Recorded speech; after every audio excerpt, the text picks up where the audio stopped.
বন্যায় ক্ষয়ক্ষতি নিয়ে আরও জানাতে বান্দরবান থেকে যোগ দিচ্ছেন সহকর্মী মংখিং মারমা। মংখিং, আকস্মিক বন্যায় ব্যাপক ক্ষয়ক্ষতি হয়েছে, তো বন্যা পরবর্তী ক্ষয়ক্ষতি পোষাতে আসলে প্রশাসন কি পদক্ষেপ নিচ্ছে এবং সার্বিক পরিস্থিতি একটু জানাবেন। বন্যার ক্ষয়ক্ষতি পরিমাপ করছে বিভিন্ন ডিপার্টমেন্টে, যাদের যে সকল সেক্টরে আসলে বন্যার ক্ষয়ক্ষতি হচ্ছে সেগুলো নিরূপণ করা হচ্ছে। তো এখনো পর্যন্ত যে সঠিক তথ্য বিভিন্ন জায়গা থেকে এখনো পর্যন্ত পাওয়া যায়নি। তবে ধারণা করা হচ্ছে বান্দরবানের যে সকল সড়ক ও জনপথ এলজিইডির যে সকল সড়কগুলো আছে সেগুলোতে প্রায় ১৫০ থেকে ২০০ কোটি টাকার মতো ক্ষয়ক্ষতি হয়েছে বলে একটি ধারণা করা হচ্ছে। এর পাশাপাশি যদি বলি বান্দরবানের যে সকল কৃষি ক্ষেত খুব নষ্ট হয়ে গিয়েছে বা বন্যার পানি তলিয়েছিল, সেই কৃষি ক্ষেতেও ব্যাপক ক্ষয়ক্ষতি হয়েছে। না হলেও প্রায় ৮ থেকে ১০ কোটি টাকার মতো ক্ষয়ক্ষতি হয়েছে বলে এটি প্রাথমিকভাবে ধারণা করা হচ্ছে। এর পাশাপাশি যদি বলি যে বান্দরবানের যেহেতু দীর্ঘদিন আ পর্যটন এলাকা হিসেবে খ্যাত, তো বান্দরবানের আ পর্যটক বন্ধ থাকার কারণে পর্যটনের সাথে ব্যবসায়ী যারা সম্পৃক্ত রয়েছেন, সকল সেক্টরেও ব্যাপক ক্ষয়ক্ষতি হয়েছে এমন ধারণা করা হচ্ছে। অনেকগুলো হোটেল-মোটেল পানিতে নিমজ্জিত ছিল।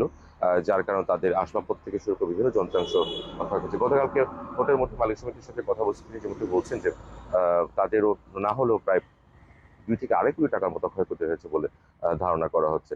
এর পাশাপাশি যদি বলি বান্দরবানের সাথে রাঙামাটির আজকে ১০ দিন সড়ক যোগাযোগ কিন্তু বিচ্ছিন্ন রয়েছে। সেই সড়কের অন্য রুট দিয়ে গাড়ি চলাফেরা করছে। সেখানে ছোট, ছোট যান চলাচল করছে। ব্রিজের কাজ, যে বেইলি স্থাপনের যে কাজটি সেটি কিন্তু চলমান রয়েছে। হয়তো আর ২ থেকে ৩ দিনের মধ্যে এই সড়কটি যান চলাচলের উপযোগী করা হবে এমনটি ধারণা করছেন কিন্তু সড়ক ও জনপথ বিভাগের নির্বাহী প্রকৌশলী। এর পাশাপাশি যদি বলি বান্দরবানের সাথে আ থানচির সরাসরি যে সড়ক যোগাযোগ সেটি একটি জায়গায় ৯ কিলোমিটার একটি জায়গায় সেখানে একটি সড়ক ধসে গিয়ে আ যান চলাচল ব্যাহত হচ্ছে। কিন্তু ছোট, ছোট যে B70 অথবা চাঁদের গাড়ি যেগুলো আছে সেগুলো দিয়ে মানুষজন চলাফেরা করছে। যার কারণে সাময়িকভাবে সেখানে জিনিসপাতি নিয়ে যেতে হতে তাদের আ আ আ সময় লাগছে। এইখানে কিন্তু যেহেতু এটা ৩৪ ইঞ্জিনিয়ারিং কনস্ট্রাকশন ব্রিগেডের অধীনে রয়েছে, সেটির কাজ কিন্তু দ্রুতভাবে চলছে বলে এমনটি জানিয়েছেন ইসিবির পক্ষ থেকে।